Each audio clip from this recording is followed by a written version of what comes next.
আচ্ছা, আমরা এখন এসে গেছি চড়কতলায়। চড়কতলা মোড়ে এখানে একজনের দোকানে এসেছি, যার দোকানে কালকে আমাদের টিকিটে মানে ফুটপাথ লটারির টিকিটে স্বপ্নের ঠিকানার টিকিটে 45,000 হয়েছে।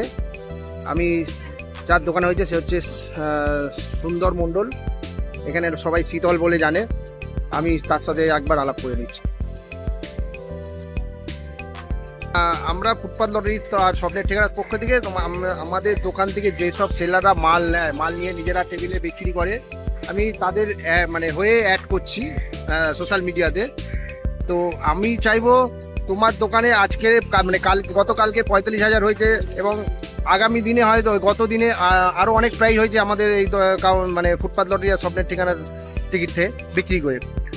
এবার মানে তোমার এই মানে আমাদের সাথে মানে ফুটপাথ লটারি থেকে আর স্বপ্নের ঠিকানা থেকে ব্যবসা করে তোমার মানে কত বছর তুমি ব্যবসা করছো?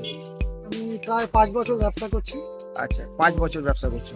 আমার তরফ থেকে অসংখ্য ধন্যবাদ দোকানদার এবং ফুটপাথ লটারির মালিক এবং স্বপ্নের ঠিকানার মালিককে অসংখ্য ধন্যবাদ জানাই। আপনারা ওনাদের থেকে টিকিট নিন, ভালো প্রাইস হচ্ছে এখন। ওনার ব্যবহারও খুব ভালো, খুব কোঅপারেট করে। হ্যাঁ, এইটা মানে আমাদের ব্যবহার বলো বা মানে কোনো দিক থেকে কোনো অসুবিধা হয়নি। অরিজিনালি বলতে গেলে দাদা খুবই ভালো। একটু আধটু ভুল বোঝাবুঝি হয়, সে সব জায়গায় হয়। দোকানদারকে খুব কোঅপারেট করে, আমাদের সঙ্গে প্রচুর ভালোবাসা, আমাদেরকে ঘুরতে নিয়ে যাওয়া থেকে শুরু করে A to Z আমাদেরকে সাপোর্ট পাই আমরা। বছরে একবার করে আমাদের এন্টারটেনমেন্ট হয়, খুব ভালো আমাদের প্রোগ্রাম হয়। সেটা কবে হয়? জয়েন করুন। আমাদের ছুটি একদিন ছুটি থাকে, সেদিনেই আমরা করি। মানে বছরে 3টে ছুটি, একটা হচ্ছে 15ই আগস্ট, সামনে 15ই আগস্ট আছে, 15ই আগস্ট আছে গান্ধী বার্থডে, 26শে জানুয়ারি আমাদের একটা ঘোরার ডেট থাকে। আচ্ছা, সেখানে আমরা প্রচুর এনজয়মেন্ট করি। আপনারা আসুন, আমাদের সঙ্গে যোগদান করুন, করলে বুঝতে পারবেন যে আমাদের এখানে কতটা আনন্দ এবং আনন্দের সাথে ব্যবসা করি আমরা। আচ্ছা, সাকসেসফুলি ব্যবসা ইনকাম যাই হোক না কেন, একটা ভালো মজার ব্যবসা। তার মধ্যে ইনকাম তো কম বেশি সবসময় হয়েই থাকে, প্রাইস তো হয়ই সবসময়, মিথ্যে কথা বলে লাভ নেই। কম বেশি আমাদের প্রাইস হতেই থাকে, 1200, 600, 45,000, 2,25,000 সবসময় হয়। ঠিক আছে, এটা এবার লটারি তো কিছুটা ভাগ্যের ব্যাপার, কিন্তু আমাদের যে মেনলি যেটা দরকার সেটা হচ্ছে কোঅপারেট করা। টিকিট ভাঙানোর ক্ষেত্রে বলুন যে আমার আজকে একটা 45 হয়েছে বা 90 হয়েছে, টিকিটটা আমি কিভাবে ভাঙাবো, তার জন্য প্রচুর পরিমাণে আমরা কোঅপারেট পাই দাদার থেকে, প্রচুর হেল্প পাই।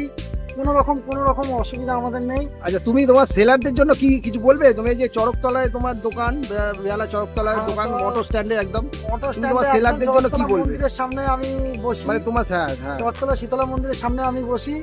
যদি মনে হয় যে না আমার দোকান দিয়ে প্রাইস হয় এবং ভালো লাগে দাদাকে, আসবেন আমার দোকানে, আসবেন, টিকিট কেটে নিয়ে যাবেন। টিকিট ভাঙাতে হলে যে প্রবলেমটা মানুষ ফেস করে, যে টিকিট ভাঙাতে হলে অনেকে পয়সা চায়, এটা চায়, আমাদের কাছে ওরকম কোনো ব্যাপার নেই। আপনাদের খুশি হলে দেবেন, না হলে দেবেন না। টিকিট কাটলে কাটবেন, না হলে তো আমরা অনায়াসে চোখ বন্ধ করে আপনাদের 45 হোক, 90 হোক, 2,25,000 হোক আমরা ভাঙিয়ে দিই। দাদা আমাদের প্রচুর পরিমাণে কোঅপারেট করে। আমাদের দাদাও বলে না কোনোদিন যে আমাদের কিছু টাকা পয়সা লাগবে টিকিট ভাঙানোর জন্য। আপনারা আসুন, টিকিট কাটুন, স্বেচ্ছায় নিয়ে যান। অসংখ্য ধন্যবাদ সবাইকে, ভালো থাকবেন, সুস্থ থাকবেন। ঠিক আছে। আমি চাইবো ফুটপাথ লটারির টিকিট থেকে যাতে আগামী দিনে তোমার ফার্স্ট প্রাইজটা তুলে দেওয়া যায়, যদিও সেটা ভগবানের ইচ্ছা। আমরা সবসময় ভগবানকে এটা প্রার্থনা করব, প্রে করব তোমার হয়ে। নমস্কার। অসংখ্য ধন্যবাদ, নমস্কার।